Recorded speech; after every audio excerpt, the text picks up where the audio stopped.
C'est l'heure du journal sur Business 24 Africa. Voici les titres. Le pont de Jacquesville a été inauguré samedi 21 mars dernier en présence du chef de l'État. Nous reviendrons sur les temps forts de cette inauguration. Et puis, toujours en Côte d'Ivoire, une rencontre d'échange a été organisée sur l'impact de la maladie à virus Ebola sur la mobilité. Voici pour le sommaire, mesdames et messieurs, bonsoir et bienvenue sur Business 24 Africa. Je vous le disais en titre, le pont de Jacquesville a été inauguré le samedi 21 mars dernier. Cette inauguration a été présidée par le président de la République, Alassane Ouattara. Revenons sur les temps forts de cet événement avec Lawani Babatunde. Après 65 ans d'attente, le rêve de tout un peuple est aujourd'hui devenu une réalité. Jacquesville a désormais son pont. Baptisé Philippe Grégoire Yassé, premier président de l'Assemblée nationale de la Côte d'Ivoire indépendante et fils de la région. L'ouvrage qui relie l'île de Jacquesville au reste du pays a été inauguré le samedi dernier par le président ivoirien Alassane Ouattara en présence d'Ibrahim Mahlab, le Premier ministre égyptien. Pour comprendre l'intensité de notre joie, il suffit d'imaginer un court instant le profond désarroi, la sourde colère de celui qui regarde l'autre rive, souhaite simplement regagner son village. De celle qui veut aller vendre ses 3 paniers d'attiqués, là, tout près, à Songon. Du père qui attendra pour évacuer en urgence son enfant dans un hôpital, l'hôpital de Dabou notamment, en vain. Des familles éplorées, des amis compatissants qui souhaiteraient conduire dignement au cimetière du village un père, un ami, mais que de difficultés. Depuis 65 ans, que d'amertume, de frustration, de peine, de souffrance, traversée périlleuse par les pirogues, puis par les punaises. Même le bac venu à notre rescousse, malgré l'abnégation et le courage des agents qui se sont relayés, a connu son lot de pannes intempestives et récurrentes. Sur ce pont qui vient remplacer le bac après ses longues années de service, constitue la fierté de la population de Jacquesville. Sa réalisation ne s'est pas faite sans difficulté. Si cet ouvrage offre aujourd'hui à nos yeux un spectacle sublime, objet de tous les superlatifs, si le bébé est réellement beau, il faut l'avouer, l'accouchement s'est fait dans la douleur.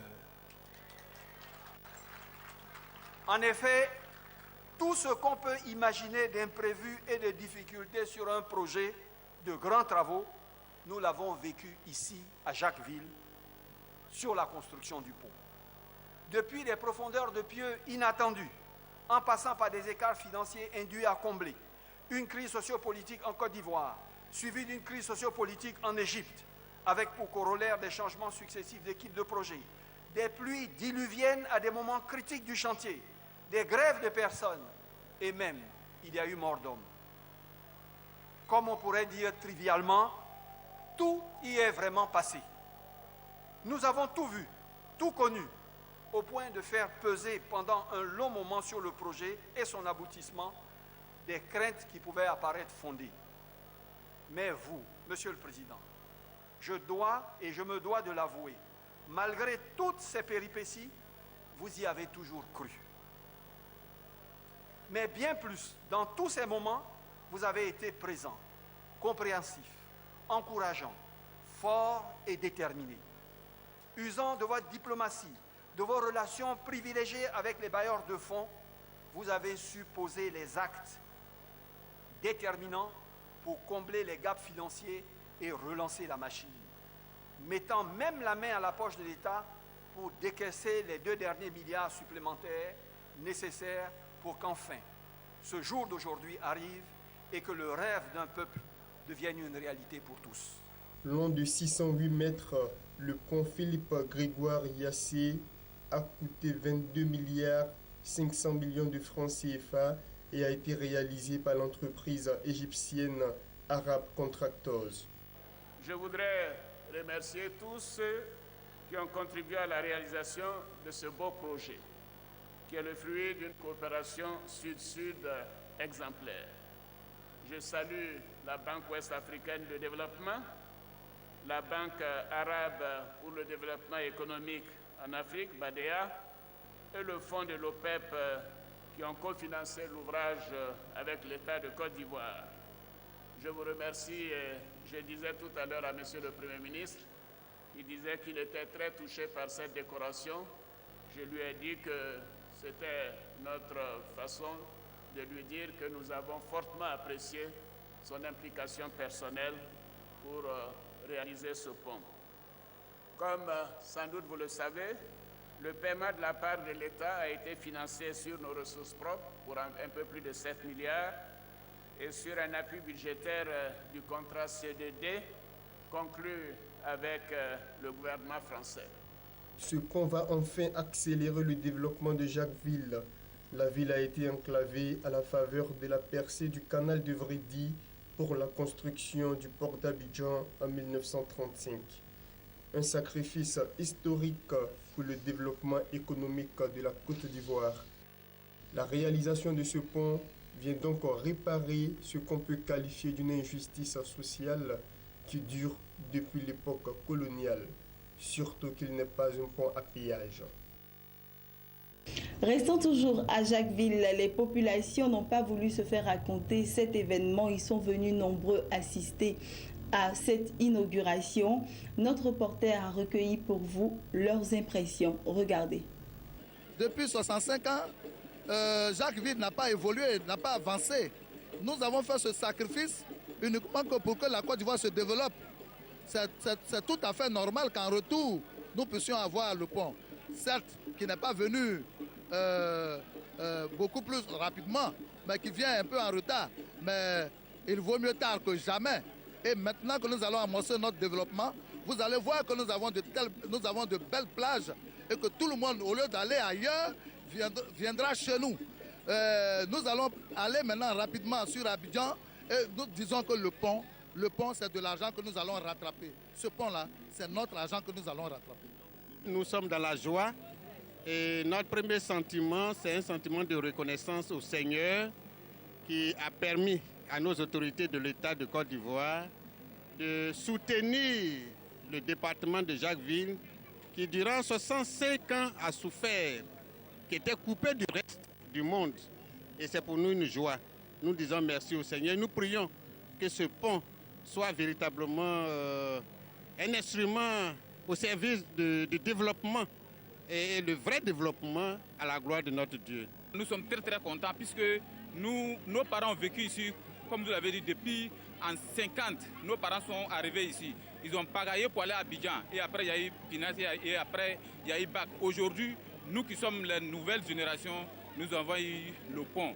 Vraiment, nous disons que, Alhamdulillah, Rabbil Alamin, au nom de la communauté musulmane, nous disons merci à Dieu, merci au président de la République et merci à toutes les autorités de Jacquesville. Vraiment, nous sommes très très contents. Quand on voyage pour prendre le bac, ça nous retarde. Mais avec le pont, Dieu merci, ça va aller. Les marchandises vont rentrer, les trucs seront moins chers sur le marché. Pour moi, ce fut une très grande joie d'avoir participé à la construction de cette œuvre que nous voyons tous ici, que nous réunissons tous ici aujourd'hui. Et je dis merci à Dieu d'avoir donné cette idée à nos dirigeants. Et toute autre chose à présent, un an après son déclenchement en Afrique de l'Ouest, la maladie à virus Ebola a fait de nombreuses victimes. La barre des 10 000 morts a même été franchie récemment. À côté de ces victimes, cette épidémie a effondré l'économie des pays les plus touchés, notamment la Guinée, le Libéria et la Sierra Leone. Ici en Côte d'Ivoire, une rencontre d'échange vient d'être organisée par le club Mobilité pour mesurer les conséquences de la maladie sur l'économie ivoirienne. Lawani Babatunde. L'impact de la maladie à virus Ebola en Afrique de l'Ouest continue de préoccuper scientifiques, économistes et sociétés civiles. Démonstration a été faite ce jeudi à Abidjan où les économistes, médecins, représentants de la CEDEAO, experts de la mobilité et les journalistes ont échangé sur les thèmes Ebola, l'obstacle à la mobilité est-il levé et quelles solutions pour rétablir les échanges. Loin de ce que l'on peut penser, la maladie à virus Ebola n'a pas causé uniquement des pertes en vies humaines. Elle a aussi affecté l'économie de nombreux pays africains et la Côte d'Ivoire n'a pas été épargnée. Même si la Côte d'Ivoire n'a pas eu de cas en termes de nombre de contagions, cela a eu des incidences quand même sur la mobilité, sur les échanges, sur le commerce, sur l'agriculture et sur les services. Pour ce qui concerne par exemple le commerce, il y a eu des réticences concernant les échanges entre la Côte d'Ivoire et les pays affectés. Et il faut reconnaître que cela a contribué à augmenter le prix et donc le pouvoir d'achat des ménages a dû baisser. Pour ce qui concerne au niveau des services, les taux de fréquentation au niveau des hôtels. Et il faut remarquer également que pour, par exemple, la communauté hors Côte d'Ivoire, c'est la communauté internationale, les expatriés. Et ceux-là, pensant que l'Afrique est un pays, et au niveau du tourisme, il y a eu quand même une baisse au niveau des touristes en Côte d'Ivoire. Et donc, toutes les réticences, les moyens, tous les moyens de mobilité et des échanges, tout ceci, ça a vraiment pris un coup et donc ça a ralenti l'activité économique en Côte d'Ivoire. L'Observatoire de la fluidité des transports, représenté par son secrétaire général Touré Abdoulaye et Dr Dimitri Kwame, médecins au centre hospitalier et universitaire de Yopougon, ont salué les mesures sanitaires préconisées par les autorités ivoiriennes pour éviter que la maladie ne franchisse les frontières de la Côte d'Ivoire. Ils ont tenu à signifier que ces mesures ont été efficaces parce qu'elles ont été respectées par la population. Avant de rassurer sur le dispositif mis en place à l'aéroport pour détecter un éventuel porteur de virus et le mettre en quarantaine pour éviter de le propager. Cette rencontre, il faut le préciser, est à l'initiative du Club Mobilité d'ActuRoute qui se veut une tribune d'excellence pour débattre des problèmes en matière de mobilité quotidienne ou de déplacement et proposer des solutions pour les résoudre. La question d'Ebola est une question qui préoccupe le monde entier et particulièrement la Côte d'Ivoire qui fait frontière avec 2 des 3 pays les plus touchés. Et il fallait donc que nous, en tant que plateforme qui voyons les choses côté mobilité, nous puissions donc regarder l'impact ou les relations que cette maladie peut avoir avec la mobilité. Les derniers chiffres révèlent que la maladie à virus Ebola a fait 10 114 morts, principalement en Guinée, au Libéria et en Sierra Leone. Aucun cas n'a encore été signalé en Côte d'Ivoire.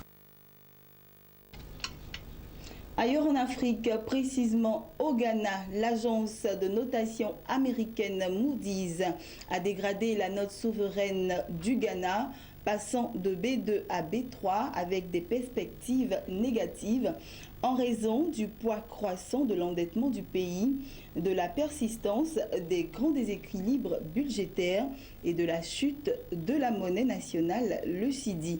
Il faut noter que c'est la 2e fois en un an que l'agence américaine abaisse la note souveraine de ce pays. Continuons toujours en images. Plus de 20 ans après avoir suspendu ses vols à destination de l'Algérie pour cause de terroristes, la compagnie suisse International Airlines est de retour. À partir du 27 juin, elle desservira l'aéroport international Ouairi Boumedienne et cela 3 fois par semaine. Et nous continuons avec cette autre information. Le géant pétrolier anglo-néerlandais Royal Dutch Shell a cédé sa part de 30% dans un bloc pétrolier au Nigeria pour 737 millions de dollars à une compagnie locale répondant aux souhaits des autorités du pays de développer les entreprises nationales. L'opération relevée en août 2014 vient d'être finalisée selon Shell. Et ceci met fin à ce temps d'information. Bonne suite de programmes sur Business 24 Africa et surtout portez-vous bien.